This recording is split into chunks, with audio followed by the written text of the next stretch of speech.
ડભોઈ શહેર ઝવેરનગર સોસાયટીમાં છેલ્લા 7 મહિનાથી ગટરના ગંદા પાણી ઉભરાય છે। આ ગટરના ગંદા પાણીના કારણે ગંદકીના કારણે રોગચાળો ફેલાય તે અંગેની દહેશત રહીશોમાં સેવાઈ રહી છે। ત્યારે પાલિકા સમક્ષ વારંવાર રજૂઆતો કરવા છતાં ડભોઈ નગરપાલિકા તંત્રના બહેરા કાનને ઠેકાણે લાવવા રહીશો ઉચ્ચ અધિકારી સમક્ષ રજૂઆત કરવા હોવાનું જાણવા મળ્યું છે। ત્યારે ડભોઈ શહેરના ઝવેરનગર સોસાયટીમાં છેલ્લા કેટલાક મહિનાથી ગટરના ગંદા પાણી ઉભરાય છે અને ગટરના ગંદા પાણીને કારણે ગંદકીનું સામ્રાજ્ય છવાઈ જતા રોગચાળાની દહેશત વચ્ચે રહીશો જીવી રહ્યા છે। ત્યારે નજીકમાં ઐતિહાસિક વાઘનાથ મહાદેવ મંદિર અને જલારામ મંદિર આવેલું છે। ત્યારે ગટરના ગંદા પાણીમાંથી જ મંદિરોમાં જવું પડે છે, જેને લઈને નગરપાલિકાના વહીવટીતંત્ર દ્વારા વહેલી તકે તેનું ચોક્કસ પરિણામ આવે તેવી સ્થાનિકોની માંગ છે। નગર સોસાયટીમાં ઘણા સમયથી ડ્રેનેજનો પ્રોબ્લેમ છે કે જેથી સોલ્વ થતો નથી। રજૂઆત કરવા છતાં હોય આવીને બધા જતા રહે છે, પણ કોઈ 15 દિવસનો વાયદો કરે છે કે કોઈ અઠવાડિયાનો વાયદો કરે છે।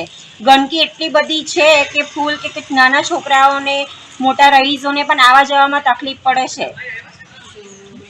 તમે નગરપાલિકામાં રજૂઆત કરી?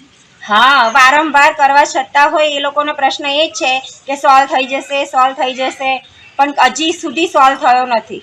તમારી શું માંગ છે? અમારી માંગ છે કે અમારા સોસાયટીમાં આ ગંદકી દૂર થાય અને ડ્રેનેજનો પ્રશ્ન કાયમ માટે ઉકેલાય, એ અમારી માંગ છે।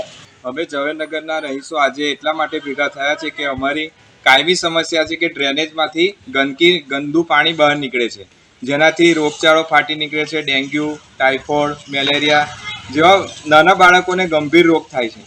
હવે નગરપાલિકાને વારંવાર રજૂઆત કરવા છતાં એ લોકો અહીં આવ્યા નથી, જોતા નથી। આજે થઈ જશે, કાલે થઈ જશે એવા જવાબો આપે છે।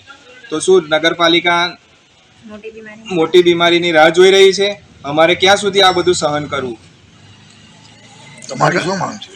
અમારી એ માંગ છે કે અમારું આ ડ્રેનેજનું જે એન્ટ્રન્સમાં જ સોસાયટીમાં અંદર આવે ત્યાં જ ગંદુ પાણી બહાર નીકળે છે, એ કાયમી રીતે હલ થાય એવી અમારી માંગ છે। કેટલા ટાઈમથી છે આ સમસ્યા? આમ તો દર ચોમાસામાં આ સમસ્યા છે, પરંતુ આ 7 મહિનાથી ઘણું વધારે તકલીફ છે અમારે।